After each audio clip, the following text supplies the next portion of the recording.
आकांक्षा ठाकुर। मध्य प्रदेश में पुलिस आरक्षक भर्ती के मामले में भले ही सरकार ने जांच के आदेश दे दिए हों, लेकिन अभ्यर्थियों की नाराजगी शांत होने का नाम नहीं ले रही है।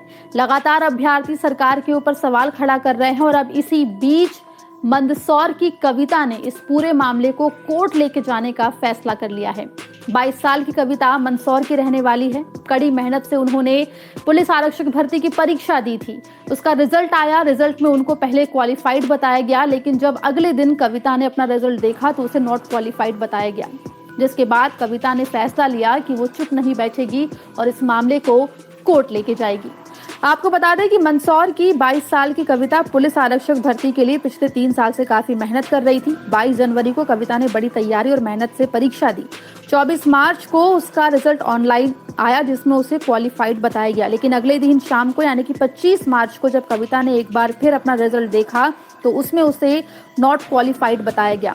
अब कविता इस पूरे मामले को लेकर हाई कोर्ट गई है और हाई कोर्ट का दरवाजा उसने खटखटाया है। जब एमपी तक ने कविता से बात की तो उसका क्या कुछ कहना था, एक बार आप भी सुनिए। सर, मेरा एमपी पुलिस का रिजल्ट जब 24 तारीख को आया था तब क्वालिफाई बता रहा था और उसके दूसरे ही दिन डिसक्वालीफाई हो गया।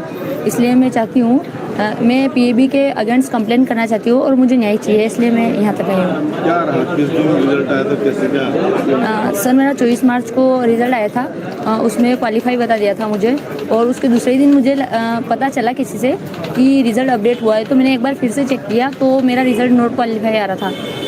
एक बात बताइए, पहले आपको लगा कि आपका सिलेक्शन हो गया, फिर एकदम से आया कि डिस्क्वालीफाई हो गया, क्या कैसा लगा आपको? नहीं सर, मुझे बहुत बुरा लगा। मैं एक तरह से डिप्रेशन में आ गई क्योंकि मैंने बहुत मेहनत की है सर इसके लिए, और मैं प्राइवेट जॉब के साथ पढ़ाई करती हूँ, तो मुझे लगा अगर क्वालिफाई हो गया तो मैं बहुत खुशी हुई थी सर मुझे एक तरह से, और मुझे जब डिस्क्वालीफाई का पता चला तो मुझे बहुत बुरा लगा सर। वहीं इस पूरे मामले पर कविता के वकील का क्या कहना है, ये आप सुनिए।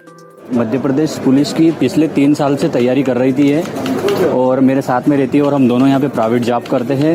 उसके बाद इस साल इसको परीक्षा में सफलता मिली थी, क्वालिफाइड बता दिया गया है। जब 24 तारीख को परिणाम घोषित हुआ तो जब इसने रिजल्ट देखा साइट पे जाके तो वहाँ पर क्वालिफाइड बताया, तो इतनी उत्साहित थी कि मेरा सिलेक्शन हो गया। इसने मेरे तुरंत फ़ोन लगाया कि भैया मैं क्वालिफाइड हो गई। तो हम परिवार के सभी लोग इतने खुश थे कि यार हमारी बिटिया का सिलेक्शन हो गया है। लेकिन जैसे दूसरे दिन वापस देखा तो डिसक्वालीफाइड बताया, तो उसके बाद पूरे परिवार और विशेष करके मेरी छोटी सिस्टर बहुत बड़े सदमे में थी, बहुत निराशाजनक थी। इसने बहुत रोई है और बोला कि मेरे को ऐसा हुआ मेरे साथ। तो मैंने इससे बोला कि आप तू घबरा मत, अगर तेरे को क्वालिफाइड बताया है ने बाद में नॉट क्वालिफाइड बताया तो हम इसको लेके कोर्ट में जाएंगे। और फिर मैंने आप सबके माध्यम से हम कोर्ट में आए और आज हमने पिटीशन लगाई है। आपको बता दें कि कविता की तरह मध्य प्रदेश के अनेकों अभ्यर्थी हैं जो लगातार सरकार से सवाल कर रहे हैं कि आखिर उन्हें एक ही दिन में क्वालिफाइड से डिसक्वालिफाइड कैसे कर दिया गया है, और इसीलिए लगातार वो सरकार से सवाल खड़ा कर रहे हैं इस पुलिस आरक्षक भर्ती में हुए कथित घोटाले फर्जीवाड़े को लेकर।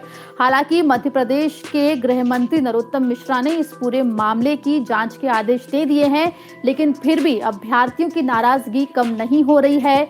जांच के क्या कुछ रिजल्ट आते हैं ये बात की बात है और इसका अभ्यर्थी इंतजार कर रहे हैं, लेकिन कविता की तरह कई अभ्यर्थी ऐसे हैं जो अब इस पूरे मामले को लेकर कोर्ट का दरवाजा खटखटा रहे हैं। पुलिस अभ्यर्थी परीक्षा के मामले में जो भी अपडेट होगा एमपी तक सबसे पहले आप तक पहुंचाएगा, और मध्य प्रदेश से जुड़ी तमाम खबरों के लिए आप बने